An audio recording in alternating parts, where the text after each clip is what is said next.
Dios les bendiga, hermanos. Vamos a hacer una oración para dar inicio a esta predicación de la palabra.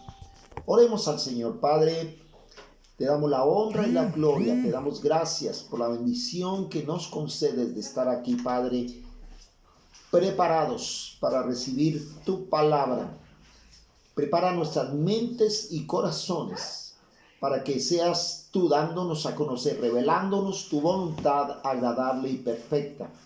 Sé tú bendiciendo a mis hermanos, quita toda distracción, todo obstáculo, toda preocupación, para que tengamos un corazón dispuesto para ser bendecidos a través de tu palabra. Te damos la honra y gloria. Esto te lo pedimos y agradecemos en el nombre de Jesús. Amén. En esta tarde quiero compartir un tema y lo he titulado Viviendo los últimos tiempos. Viviendo los últimos tiempos. Hoy en día, básicamente está afectando al mundo entero este problema del coronavirus. Y yo quiero introducir de esta manera. Hoy esta plaga, hoy este virus se llama de esa manera, coronavirus.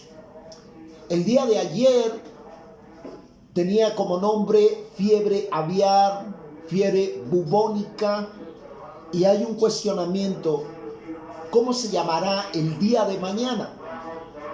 Y en esta tarde sentí en mi corazón compartir este tema, porque es el tema del día a través de los medios de comunicación, pero no quiero enfocar mi atención al 100% en el coronavirus, sino quiero que enfoquemos nuestra atención al contexto que comprende este virus que está afectando, que está paralizando el mundo entero. Y quiero básicamente, hablando de este contexto, ir primeramente a Mateo capítulo 24, donde Jesucristo habla acerca de los acontecimientos de los últimos tiempos. Nos hemos dado cuenta que ha habido pastores, hermanos, que incluso a través de los medios virtuales han dicho que ya estamos viviendo la gran tribulación. Y también hay posturas de hermanos o de iglesias donde se van al otro extremo, donde dicen no pasa nada, todo está tranquilo, se siguen congregando. Hermanos, yo creo que hay que buscar el equilibrio de estas dos posturas, y es la intención de esta predicación. No es bueno desentendernos, tampoco es bueno caer en el fatalismo, pero la intención es que vayamos a la luz de la palabra para ver ciertas referencias bíblicas en las cuales nos va a ayudar a tener una perspectiva más clara de esto que estamos viviendo en la actualidad. Y voy a Mateo capítulo 24, hermanos. Voy a leer primeramente del verso 5 al 8 en Mateo 24. Señales antes del fin. Aquí los apóstoles, los discípulos de Jesús traían inquietud acerca de las señales de los últimos tiempos. Y Jesús en toda la disposición les aclara, y voy a leer a partir del verso 5. Dice la palabra: porque vendrán muchos en mi nombre diciendo yo soy el Cristo, y a muchos engañarán. Y oiréis de guerras y rumores de guerras. Mirad que no os turbéis, porque es necesario que todo esto acontezca, pero aún no es el fin. Porque se levantará nación contra nación y reino contra reino, y habrá pestes y hambres y terremotos en diferentes lugares.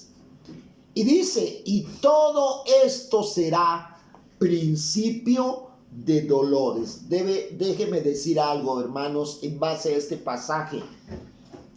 El experimentar esto del coronavirus no es, y lo aseguro categóricamente, no es la gran tribulación lo que estamos viviendo con el coronavirus. ¿Por qué lo aseguro tan categóricamente, hermanos? Porque hay señales a la luz de la palabra para que en un momento dado el mundo viva la gran tribulación. Y para que el mundo viva la gran tribulación, tiene que haber dos acontecimientos importantes. Primeramente, el arrebatamiento de la iglesia. Y en segunda instancia, la manifestación del hombre de pecado o el hijo de perdición, que es el anticristo. Y no ha sucedido lo primero, hermanos. La iglesia de Cristo está aquí.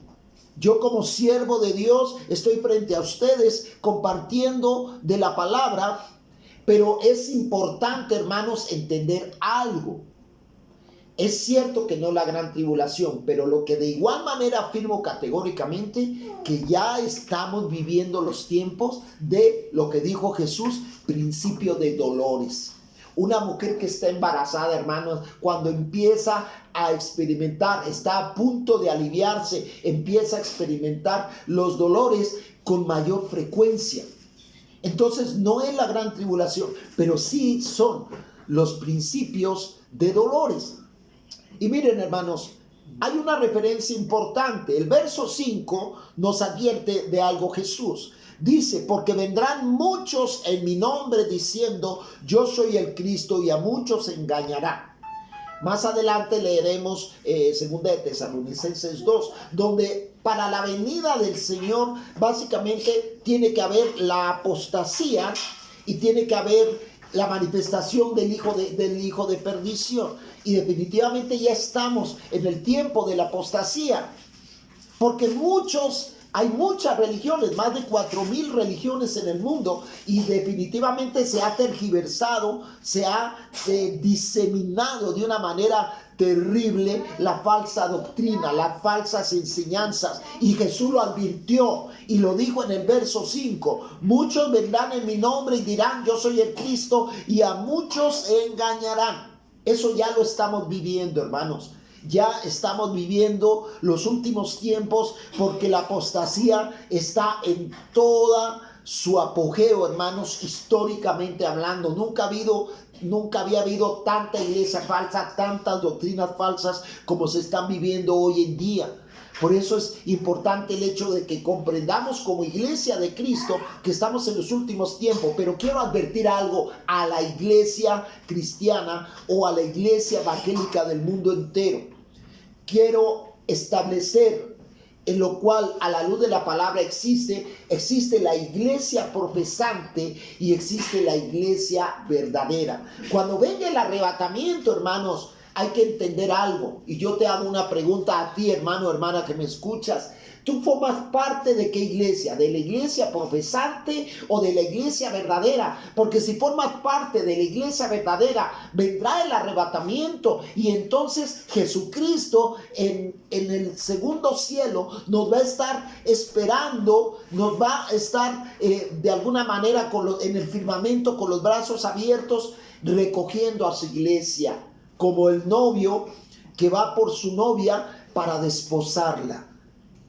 Aquí lo preocupante es, hermano, hermana, pregúntate, ¿formas parte de qué iglesia? Estas dos iglesias, hermanos, no se manifiesta a simple vista. Lamentablemente, hermanos, la iglesia, toda iglesia evangélica en el mundo está integrada por profesantes y por verdaderos creyentes.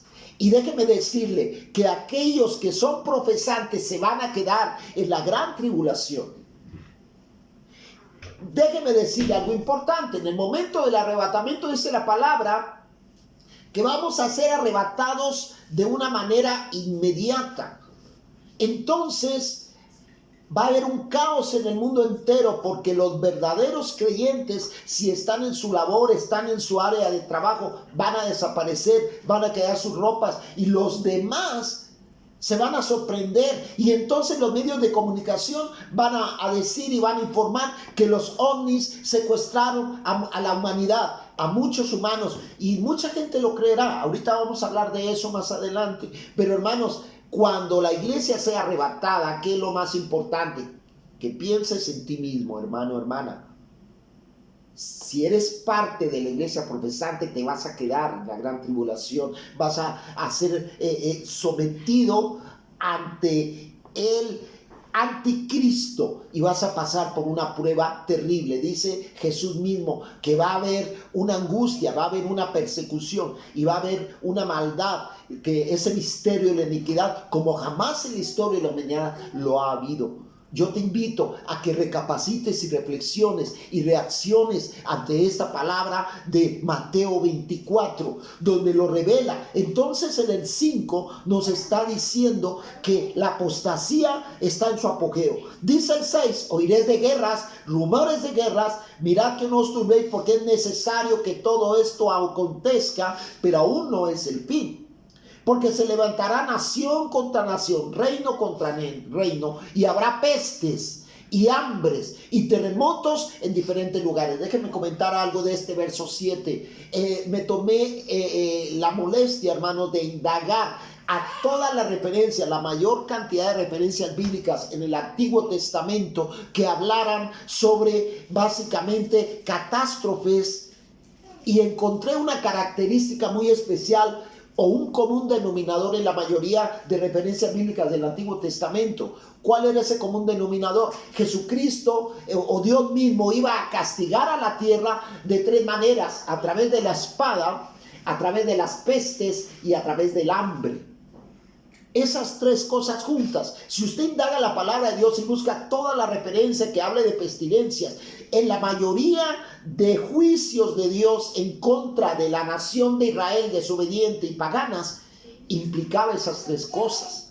Y aquí lo menciona en el verso 7, porque dice claramente que habrá pestes, habrá hambres y habrá terremotos. Y todo esto será principio de dolores. Ahora, básicamente debo decir algo importante: la soberanía de Dios va por sobre todas las cosas. Tengo que hablar, hermanos, del conflicto de poderes o el choque de poderes. Estoy hablando desde una postura con respecto a la cosmovisión, hermanos, que el hombre o la sociedad o la humanidad experimenta. Y hay un choque de poderes: el poder de Dios en contra del poder de Satanás. Pero déjeme anticiparle algo importante: la soberanía de Dios es incomparable. Aunque Satanás y el poder de las tinieblas se manifiesten en el mundo, hermanos, recordemos que Satanás es criatura de Dios y que nunca será igual a Dios o nunca será superior a Dios. Él ha sido vencido, ha sido derrotado desde el momento que fue desechado, hermanos, con la tercera parte de la legión angelical. Fueron desechados, y de esa manera entendamos: la soberanía de Dios está por sobre todas las cosas. Y cuando hablamos de soberanía, tengo que hablar de la voluntad permisiva de Dios, cosas que Dios permite. Por ejemplo, esto del coronavirus. Ahorita retomaré respecto al trasfondo de esto. Pero hay un cuestionamiento: Dios provocó el coronavirus, ¿cómo surgió? ¿Cómo se ha manifestado? Tantas muertes que ha habido. Pero debemos recapacitar, hermanos, en este tema y en este punto, de pensar de que Dios, en su voluntad permisiva, Él permite que Satanás actúe, permite que la humanidad misma actúe. Pero debemos ser conscientes, hermanos, que la soberanía de Dios se ha manifestado y se seguirá manifestando hasta el fin de los tiempos. Quiero que vayamos a Romanos capítulo 8, hermanos, del verso 20 al 23, para buscar precisamente una respuesta a esta pregunta: ¿es de Dios o no es de Dios? Pero en Romanos 8, en el capítulo 8, versos del 20 al 23, mire lo que nos enseña la palabra. Dice: porque la creación fue sujetada a vanidad, no por su propia voluntad, sino por causa del que la sujetó en esperanza. Ojo a esto: porque también la creación misma será libertada de la esclavitud de corrupción a la libertad gloriosa de los hijos de Dios. Porque sabemos que toda la creación gime a una, y a una está ¿con qué? Con dolores de parto hasta ahora. Y no solo ella, sino que también nosotros mismos, que tenemos las primicias del Espíritu, nosotros también que vimos dentro de nosotros mismos, esperando la adopción y la redención de nuestro cuerpo. El primer aspecto que quiero destacar aquí en este pasaje que acabamos de leer, hermanos, habla de la creación misma. Dice que gime a una, que está sujeta ¿a qué? A corrupción. Cuando Adán y Eva pecaron, se corrompió no solo el alma del hombre, el cuerpo del hombre, se corrompió también toda la creación. Las rosas empezaron a tener espinas, los animales leones salieron colmillos y empezaron a luchar por la supervivencia. Esto fue producto del pecado. La creación fue víctima también del pecado del hombre, pero dice la palabra claramente en esto que acabamos de leer, que también va a ser liberada de esa corrupción. Y a veces pensamos, cuando hablamos con relación al coronavirus, de que, ¿qué pasa con gente cristiana? Es probable que nos enteremos de que un hermano en Cristo o un pastor o un siervo de Dios fue infectado, se contagió y falleció por el coronavirus. Y podemos pensar, ¿por qué sucedió esto? Y entonces, si nos cuestionamos esto, debemos entenderlo a la luz de la palabra. Que definitivamente, hermanos, si ese hermano o hermana falleció y se contagió y murió por el virus del coronavirus, hermanos, es porque Dios liberó a esa persona de la corrupción. Estoy hablando de la soberanía de Dios, aunque el intermediario haya sido Satanás o el intermediario haya sido un grupo que propició esto para generar un colapso, que este punto lo retomaremos más adelante. Pero independiente de la circunstancia, hermanos, la soberanía de Dios está ahí. Quiero tocar un segundo punto a este respecto en Primera de Corintios. Antes de pasar a Primera de Corintios, hermanos, quiero concluir la idea en el verso 23. Dice que no solo la creación básicamente gime a una, sino también nosotros que tenemos las primicias del Espíritu, también gemimos dentro de nosotros esperando la adopción, redención de nuestro cuerpo. Obviamente aquí habla de la iglesia de Cristo y del creyente, no habla de los incrédulos. Ellos no están gimiendo, ellos de alguna manera incluso inesperadamente no tienen ni la menor idea de lo porvenir, podemos pensar eso. Pero definitivamente nosotros gemimos. El anhelo de nuestro corazón es ser arrebatados y estar con Jesucristo reinando para siempre y compartiendo su gloria en el reino de los cielos. Quiero ir a Primera de Corintios, capítulo 11, versos 31 y 32. Ya vimos la primera idea y definitivamente nos queda claro de que la corrupción es un motivo por el cual Dios permite estas cosas. Pero en Primera de Corintios 11, 31 y 32 nos enseña de la siguiente manera: si pues nos examinásemos a nosotros mismos, no seríamos juzgados. Pero dice el 32, mas siendo juzgados, somos castigados por el Señor, para que no seamos condenados con el mundo. ¿Sí se dan cuenta de esto, hermanos? Dios, a través de circunstancias adversas, nos libra, dice la palabra, de la condenación del mundo. Vuelvo a leer estos dos versículos. Si pues nos examinásemos a nosotros mismos, no seríamos ¿qué? Juzgados. Pero, dice el 32, como somos juzgados, somos castigados por el Señor, para que no seamos condenados con el mundo. Si recordamos, hermanos, viene a mi memoria en este momento un hermano que me decía: oye, pastor, pero Dios es misericordioso, Dios no castiga. Básicamente la Biblia habla, hermanos, de la severidad de Dios y habla de la justicia de Dios. ¿Cómo no va a castigar Dios? Claro que Dios castiga, hermanos, castiga a sus propios hijos. ¿Cómo no va a castigar a los incrédulos y a aquellos que blasfeman su nombre con su modo de vida, con su pensar y su sentir? Obviamente que Dios castiga, y aquí lo confirma la palabra cuando habla acerca de que si nos examinamos seremos juzgados por Dios. Y básicamente, si yo como creyente soy juzgado por Dios y sufro el castigo de Dios, ese castigo me libera de la condenación del mundo. Por eso es importante que comprendamos, hermanos, esta circunstancia que la humanidad está viviendo a la luz de la palabra. No podemos aislar el mundo y cómo el mundo camina y cumple su ciclo en ausencia u omitiendo la palabra de Dios o la soberanía de Dios. Eso es literalmente imposible, hermanos, si se los estoy demostrando bíblicamente. Paso a un tercer punto importante. En Romanos 1:18, hermanos, esta es una tercera razón. Entonces, la segunda razón, como nos damos cuenta, es que nos libra del pecado. Estas circunstancias adversas a los hijos de Dios, por una parte lo libera de la corrupción, por otra parte lo libera del pecado, pero hay una tercera circunstancia o razón que encontramos en Romanos 1:18, hermanos, que también es tan válida como las dos anteriores. Y Romanos 1:18 claramente dice la palabra: porque la ira de Dios se revela desde el cielo contra toda impiedad e injusticia de los hombres que detienen con injusticia la verdad. ¿Qué palabra o expresión quiero destacar en este versículo, hermanos?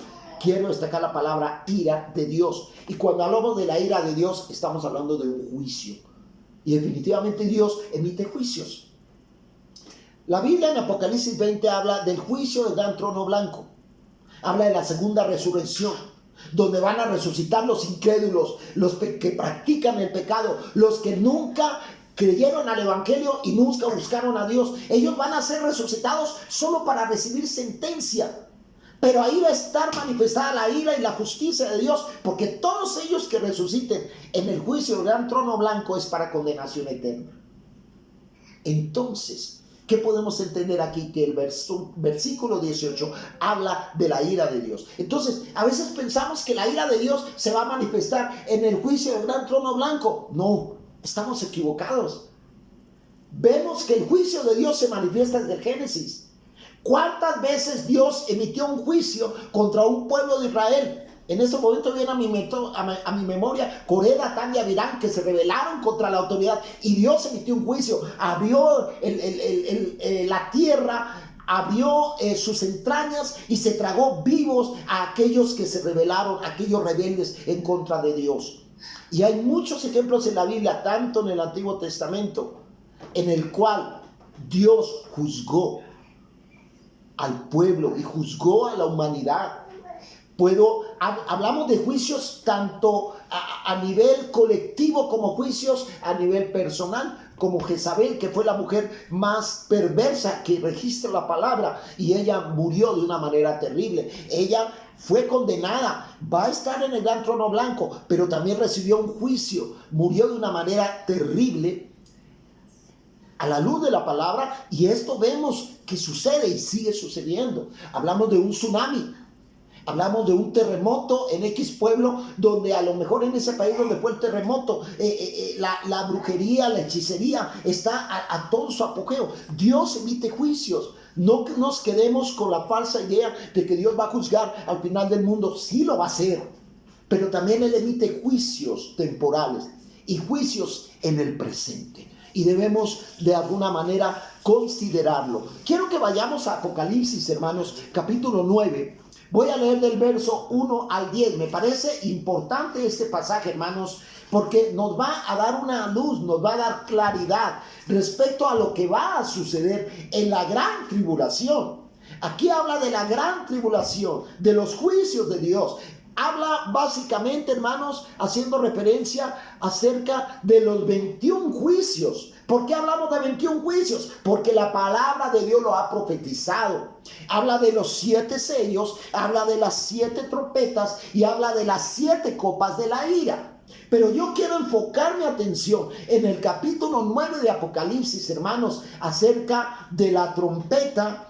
Y aquí habla la palabra. Y mire lo que le revela la palabra desde el verso 1 al 10, hermanos. Y después voy a leer el 20-21. Dice: el quinto ángel tocó la trompeta y vi una estrella que cayó del cielo a la tierra y se le dio la llave del pozo del abismo. Y abrió el pozo del abismo y subió humo del pozo como humo de un gran horno, y se oscureció el sol y el aire por el humo del pozo, y del humo salieron langostas sobre la tierra, y se les dio poder como tienen poder los escorpiones de la tierra. Y se les mandó que no dañasen la hierba de la tierra, ni cosa verde alguna, ni a ningún árbol, sino solamente a los hombres que no tuviesen el sello de Dios en sus frentes. Quiero hacer una aclaración en este versículo porque se presta confusión. Aquí habla aquellos hombres que traen el sello de Dios.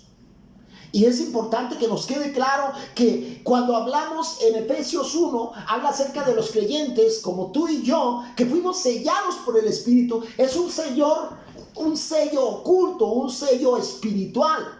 Pero en la gran tribulación, hermanos, va a haber un sello visible. Así como hablamos de la marca de la bestia, los que se someterán para poder comer, para poder comprar, requieren del 666, que es la marca del hombre, que hoy no es el tema a tratar, pero lo manejo como punto de referencia, hermanos. Y dice la palabra que en ese entonces se verá el sello manifestado. Ahorita nosotros, ese sello espiritual que tenemos, lo detectan los demonios.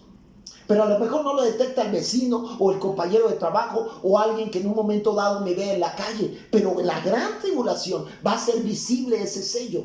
Y aquí dice claramente la palabra que estos demonios que salen del abismo de alguna manera a torturar y martirizar a la tercera parte de la tierra humana, básicamente dice aquí, no va a tocar a aquellos que vienen sellados. Pero recordemos que la iglesia antes de la tribulación fue arrebatada.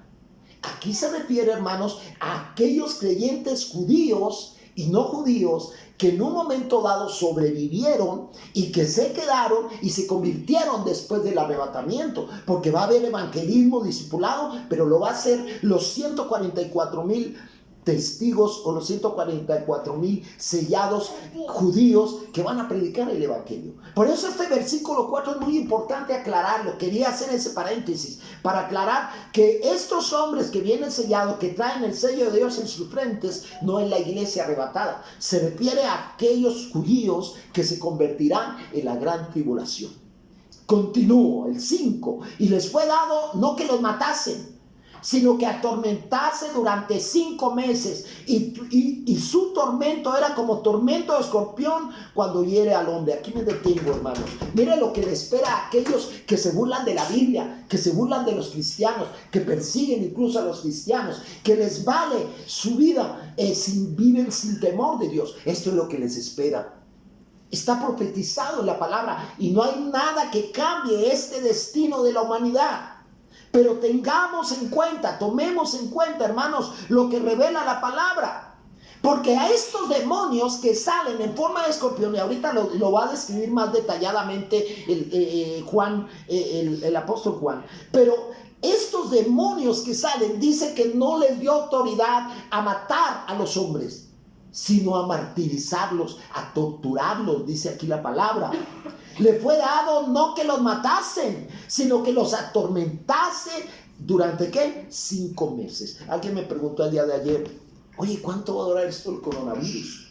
Y entonces yo recordé esta referencia y se lo mencioné. Le dije, mira, básicamente la palabra cuando habla en el Apocalipsis acerca de una plaga de langostas horribles, de monstruos horribles que van a atormentar, va a ser por 5 meses.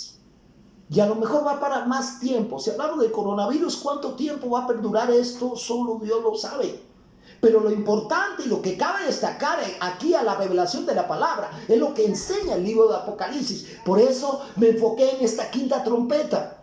Porque es importante y debemos relacionarlo con lo que estamos viviendo hoy. No estamos en la tribulación, no en la 5ª trompeta del coronavirus, y lo aclaré desde el principio.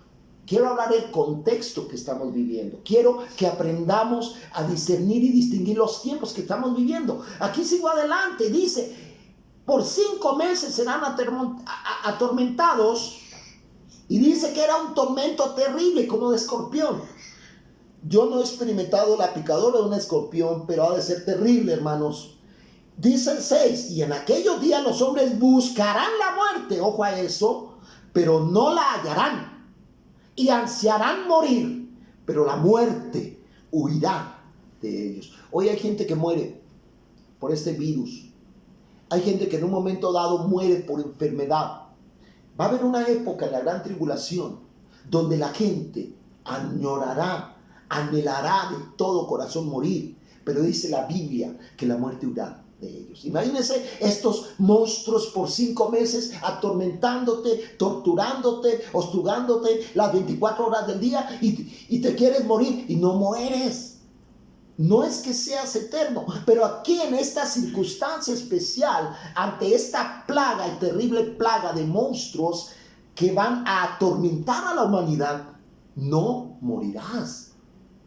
Debes recapacitar. Dice, ansiarán morir, pero la muerte huirá de ellos. El aspecto, ojo a esto, el aspecto de las langostas era semejante a caballos preparados para la guerra. En las cabezas tenían coronas de oro. Estamos hablando de un coronavirus por la forma, pero relacionado a la palabra corona. Sus caras eran como caras que humanas. Tenían cabello como cabello de mujer. Sus dientes eran como de leones.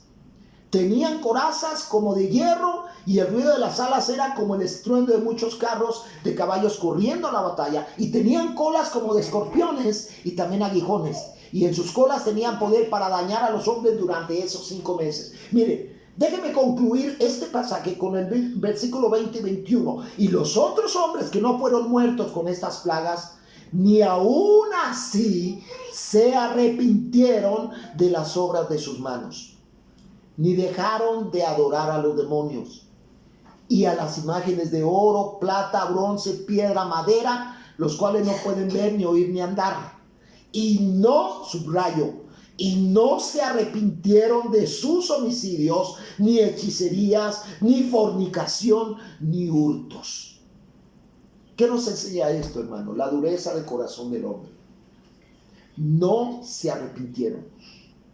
A pesar de estos demonios que por 5 meses los torturaron, buscaron la muerte y no murieron, y aún así no se arrepintieron. Ojo a esto, hermanos. ¿Cuál es la peor plaga? En mi sentir, un corazón endurecido. Esa es la peor. Es peor que estos demonios terribles y horribles. Y déjenme hacer otro paréntesis. Los medios de comunicación están preparando a la humanidad, a los niños, con caricaturas de monstruos por esto que va a venir. La humanidad está siendo preparada para la gran tribulación y el apocalipsis. Ahora, quiero hacer una referencia importante, ya que estoy hablando de medios de comunicación. Quiero ir a Efesios 2:2. Mire lo que nos dice la palabra en Efesios capítulo 2, verso 2. Es importante esto que revela el apóstol Pablo en Efesios 2:2. Dice, en los cuales anduvisteis en otro tiempo, siguiendo la corriente de este mundo, conforme al príncipe de la potestad del aire, el espíritu que ahora opera en los hijos de desobediencia. Quiero subrayar una palabra aquí, hermanos. Conforme al príncipe de la potestad del aire. ¿A quién se refiere? Satanás. Estuve indagando en la exégesis de este pasaje, hermanos, cuando habla del príncipe de la potestad del aire. En todas las referencias que investigué están relacionados. ¿Por qué el aire? El aire emite ondas sonoras. Y el aire, hermanos, entendemos que también Santiago dice que el mundo entero está bajo el maligno. Eso no es muy evidente, no hay vuelta de hoja. Pero aquí dice que aún los medios de comunicación son dominados por Satanás. Es más, yo como comunicólogo me atrevo a afirmar que es el cuarto poder. Básicamente, donde domina el mundo. Hermanos, en estos días que estamos con lo del coronavirus, yo me puse a reflexionar en este sentido. ¿Hasta qué punto, hermanos, los medios de comunicación manipulan las estadísticas, manipulan todo, quieren sembrar el caos, el pánico, y de alguna manera, digo yo, siempre es importante el hecho de ver cómo se manipula la comunicación? Es más, desde el Génesis, la serpiente manipuló la información. ¿Por qué? Porque le dijo una mentira a Eva. Le dijo, no moriréis. Y ese es el propósito de Satanás, usar los medios de comunicación, hermanos, para manipular a la humanidad. Eso ha sido siempre. Comentaba con mis hermanos, ahorita que veníamos en camino, y les decía, hermanos, los medios de comunicación, así como Satanás lo usa para hacer daño y traer maldición, también en la soberanía de Dios podemos usarlos para bendición. Y a eso estamos llamados. Pero es importante, no podía yo pasar por alto los medios de comunicación. ¿Y quién está detrás de esto? Aquí dice la Biblia claramente que el príncipe de la potestad del aire, hermanos. Y básicamente tenemos que relacionarlo con las ondas sonoras. Ahora, voy a tocar un punto importante a este respecto en 2 de Corintios 4:4, hermanos, para entrar ya a la segunda parte de esta predicación que definitivamente nos va a dar mucha más luz. Pero aquí dice claramente la palabra en 4:4, desde el 3, dice: pero si nuestro evangelio está aún encubierto, entre los que se pierden, está encubierto, en los cuales el Dios de este siglo cegó el entendimiento de los incrédulos, para que no les resplandezca la luz del evangelio de la gloria de Cristo, el cual es la imagen de Dios. ¿Por qué habla de la soberanía aquí?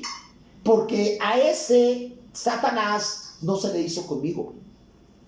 Yo estaba en esa condición. Y a lo mejor tú que me estás escuchando también. ¿Estabas en qué condición? ¿A qué me refiero? A lo que dice aquí el verso 3. El evangelio estaba encubierto para ti y para mí. Y estábamos destinados a la condenación del alma. Pero en la soberanía de Dios, porque aún todo lo que domina a Satanás está bajo la soberanía de Dios, aún todo lo que domina a Satanás, yo fui salvo. Escuché el evangelio, fui sellado por el Espíritu de la promesa, y estoy aquí frente a ustedes después de 40 años de haber recibido a Cristo como mi Señor y mi Salvador. Pero déjenme confirmar algo. Voy a tocar un siguiente punto importante. Voy a hablar del nuevo orden mundial. ¿Por qué? ¿Por qué es importante este tema? Porque está relacionado con todo lo que está viviendo el mundo caóticamente. Y si hablo del nuevo orden mundial, voy a hacer una descripción, hermanos, que este nuevo orden mundial implica a grupos que dominan el mundo política, económica y religiosamente. Voy a hablar como punto de referencia, en base a lo que me he documentado, tengo que hablar básicamente de 3 grupos. Puedo ir involucrados más, pero hay 3 grupos de punto de referencia histórico que no podemos omitir. Tenemos que hablar de los Illuminati, tenemos que hablar de los masones, tenemos que hablar del Vaticano. ¿Por qué hablo abiertamente de esto? Mire, una sugerencia: usted tome un billete de $1. Tome un billete de $1 y ya ven que todo billete de $1 tiene la cara anversa y la cara reversa. En la anversa está el rostro de un personaje, pero al reverso, hermanos, en la parte izquierda, ustedes van a ver una pirámide subdividida con un triángulo arriba. Observen bien esa imagen, hermanos, y es básicamente ese triángulo con un ojo. Y es catalogado, ahí viene como en latín, no recuerdo qué idioma, vienen unas palabras, ahí está describiendo el ojo que todo lo ve. Y cualquiera sabe que esta imagen representa a la masonería. Ustedes chequen el billete de $1 en la parte reversa izquierda y se van a dar cuenta de esto que les estoy mencionando. ¿A qué quiero llevarlos con esto?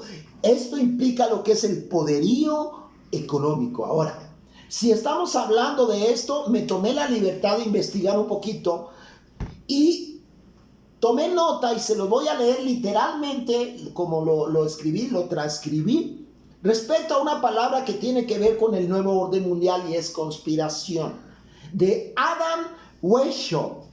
Adam Weishaupt fue el fundador o el creador de los Illuminati. Y mire lo que escribió él.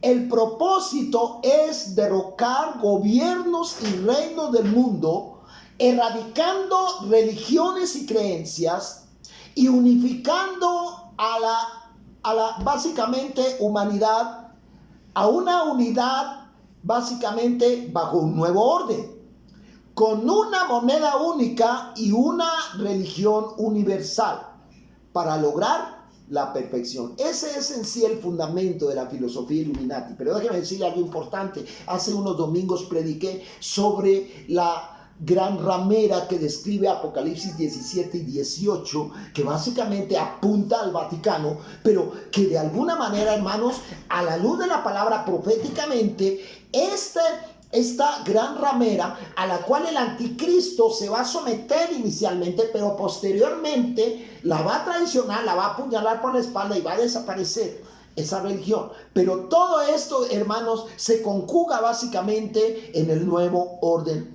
mundial. Y básicamente, como mencionaba, es poder político, es poder económico y religioso. Otra referencia que quiero dar a este respecto, hermanos, hablando del anticristo, él va a tener un colaborador que va a ser su mano derecha y es el falso profeta. El anticristo tiene que ejercer un liderazgo político y económico, pero necesariamente el falso profeta va a ejercer un liderazgo religioso. Y obviamente ellos dos son los que van a estrenar el lago de fuego eterno cuando Satanás sea atado por 1000 años. Pero entendamos algo importante. Este nuevo orden mundial está preparando el terreno para la manifestación del anticristo.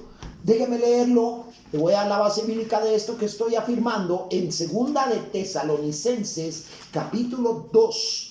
Voy a leer del verso 1 al 3, dice claramente: pero con respecto a la venida de nuestro Señor Jesucristo y nuestra reunión con Él, os rogamos, hermanos, que no os dejéis mover fácilmente de vuestro modo de pensar, ni os conturbéis, ni por espíritu, palabra, ni carta, como si fuera nuestra, en el sentido de que el día del Señor está cerca.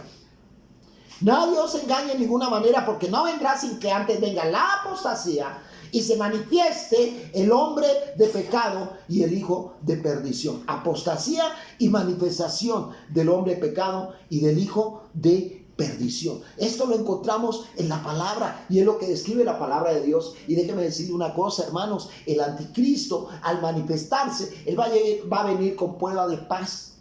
Aquí tenemos que hablar forzosamente del primer sello, y habla de un caballo blanco y de un jinete que va a traer una corona.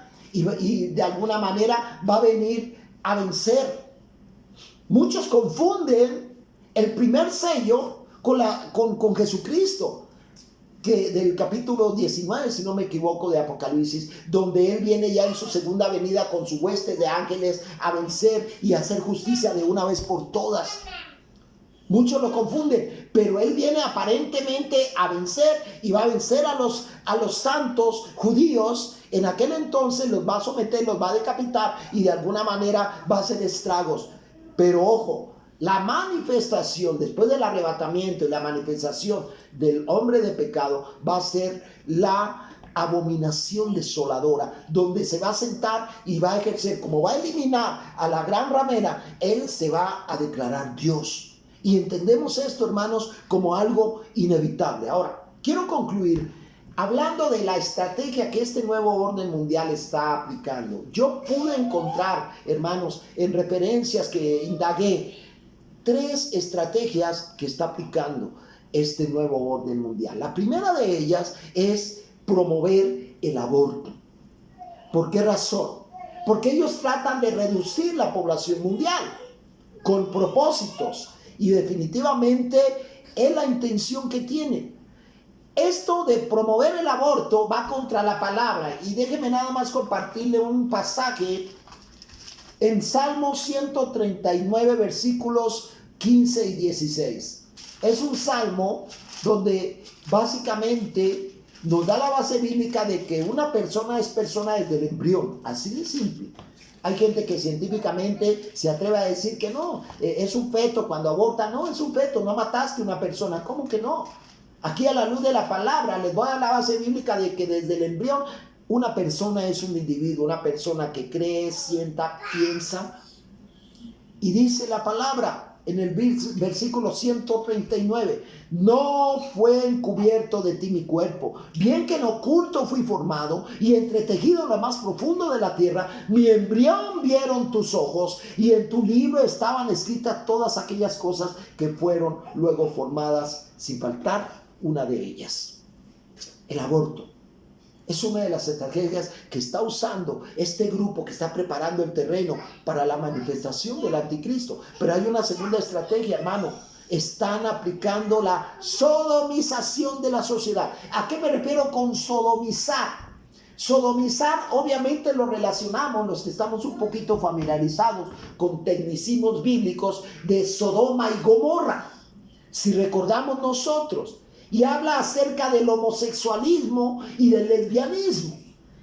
Entendemos que hoy en día la sociedad ha aceptado el matrimonio gay, la sociedad ha aceptado la crianza de hijos de un matrimonio gay entre dos mujeres, entre dos varones, y vemos cómo esto es abominable a Dios y su palabra. Le voy a dar la base, lo que dice la palabra acerca de esta práctica en 1 Corintios capítulo 6 versos 9 y 10. Mire lo que nos dice la palabra. Voy a leer en 1 Corintios capítulo 6 versos 9 y 10. Mire lo que nos enseña la palabra.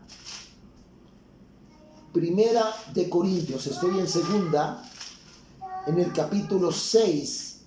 Ya estoy por concluir. Versos 9 y 10 dice: ¿no sabéis que los injustos no heredarán el reino de Dios? No erréis, ni los fornicarios, ni los idólatras, ni los adúlteros, ni los afeminados, ni los que se echan con varones, ni los ladrones, ni los avaros, ni los borrachos, ni los maldicientes, ni los estafadores heredarán el reino de Dios. Y esto erais algunos, mas ya habéis sido lavados, ya habéis sido santificados, ya habéis sido justificados en el nombre de Jesús y por el Espíritu de nuestro Dios. Pero déjeme leerle Judas 7 y 8, lo que nos dice la palabra a este respecto de la sodomización. Son estrategias que están usando este grupo y que le ha dado óptimos resultados, pero no los esperados. Porque recordemos que hay un Dios soberano. En los versículos 7 y 8 de Judas dice de la siguiente manera: como Sodoma y Gomorra y las ciudades vecinas, las cuales de la misma manera que aquellos, habiendo fornicado, ido en pos de vicios contra naturaleza, fueron puestas por ejemplo, sufriendo el castigo del fuego eterno. No obstante, de la misma manera también estos soñadores mancillan la carne, rechazan la autoridad y blasfeman de las potestades superiores. Y todavía nos cuestionamos por qué le pasa a la humanidad lo que le sucede. Realmente lo merecemos, hay que ser conscientes en ese sentido. Pero fíjense bien, recapitulando, básicamente el aborto, la sodomización, pero hay una tercera estrategia: el exterminio. Y cuando hablamos del exterminio es en la que crean virus, crean plagas, crean pestes con el propósito de diezmar a la población mundial. Pero básicamente, hermanos, en Juan capítulo 10, versos 17 y 18, ojo a esto, están violando una ley básica y fundamental bíblicamente. Quiero leer en Juan 10 lo que dijo Jesús, hermanos, que esto es una referencia importante respecto a lo que están haciendo estos grupos. Claramente en el capítulo 10, versos 17 y 18 dijo Jesús lo siguiente, cuando hablaba acerca de él como buen pastor. Dice básicamente: también tengo otras ovejas que no son de este estéril. Aquellas también debe traer y oirán mi voz, y habrá un rebaño y habrá un pastor. Básicamente. Y dice, dice el 17, por eso me ama el Padre, porque yo pongo mi vida para volverla a tomar. Nadie me la quita, sino que yo de mí mismo la pongo. Tengo poder para ponerla y tengo poder para volverla a tomar. Este mandamiento recibí de mi Padre. ¿Qué está diciendo aquí Jesús? Que nadie en la humanidad tiene derecho a quitar la vida a nadie. Solo Dios. Él tiene el poder para darla, tiene el poder para quitarla. Alguien que comete un asesinato, un homicidio, está cometiendo un pecado grave delante de Dios. Porque nadie tiene ese derecho ni autoridad, sino solo Dios. Quiero concluir, hermanos, con el Salmo 91 para orar, hermanos, y clamar a Dios. El propósito de esto era hablar del contexto de lo que está viviendo el mundo ahorita. Está paralizado, hermanos, pero tenemos que estar nosotros a la expectativa como iglesia, intercediendo en oración, porque ya el tiempo está cerca y estos son los principios de dolores. Aclaro, no es la tribulación todavía, Si fuera la tribulación, no estaremos aquí, la iglesia verdadera. Se quedaría la iglesia profesante. Pero aquí, esto es una buena noticia, lo que promete Dios en el Salmo 91. Voy a leer 6, 7 versículos y con esto concluyo, hermanos. En el Salmo 91, un salmo que nos da luz y nos da de alguna manera una perspectiva más clara del propósito que Dios tiene para nosotros. Dice la palabra: no te sobrevendrá mal, ni plaga tocará tu morada, pues a sus ángeles mandará acerca de ti, que te guarden en todos tus caminos. En las manos te llevarán para que tu pie no tropiece en piedra. Sobre el león y el áspid pisarás, hollarás al cachorro de león y al dragón. Por cuanto en mí ha puesto su amor, yo también lo libraré. Le pondré en alto, por cuanto ha conocido mi nombre. Ojo a esto, hermanos. Y yo te pregunto en esta tarde, ¿conoces el nombre de Jesús? Conócelo. Esta es tu oportunidad. Me invocará, yo le responderé. Con él estaré yo en la angustia. Lo libraré y le glorificaré. Lo saciaré de larga vida y le mostraré mi salvación. Oremos al Señor. Padre, te damos gracias por esta tarde, por tu bendita palabra, la cual nos ha dado luz. No era la intención de esta predicación, Señor, tranquilizar o intranquilizar más. Pero sí podemos ver cómo tú estás armando este rompecabezas. Y que a través de la inminencia, tú, Señor, cumplirás tu propósito. No habrá nada que altere este plan predeterminado en tu presencia y en tu omnisciencia. Pero sé que has traído paz a nuestros corazones a través de este precioso Salmo 91. Porque nosotros invocamos tu nombre, oramos a ti y sé que nos guardarás, nos protegerás como el polluelo, como la gallina protege a sus polluelos. Creemos que estamos bajo tu cobertura espiritual. Hay paz en nuestro interior, esa paz que el mundo no puede dar. Te damos la honra y gloria, Padre. Toca el corazón de aquellos que en un momento dado escucharon este mensaje y tú les has tocado sus corazones. Ellos han sido sellados, han sido predestinados para cumplir tu propósito en sus vidas. Permite, Señor, que rinda fruto y que seas tú con cada uno de mis hermanos. Te damos la honra y gloria, Dios único, verdadero, Dios todopoderoso. Esto te lo pido y te lo agradezco.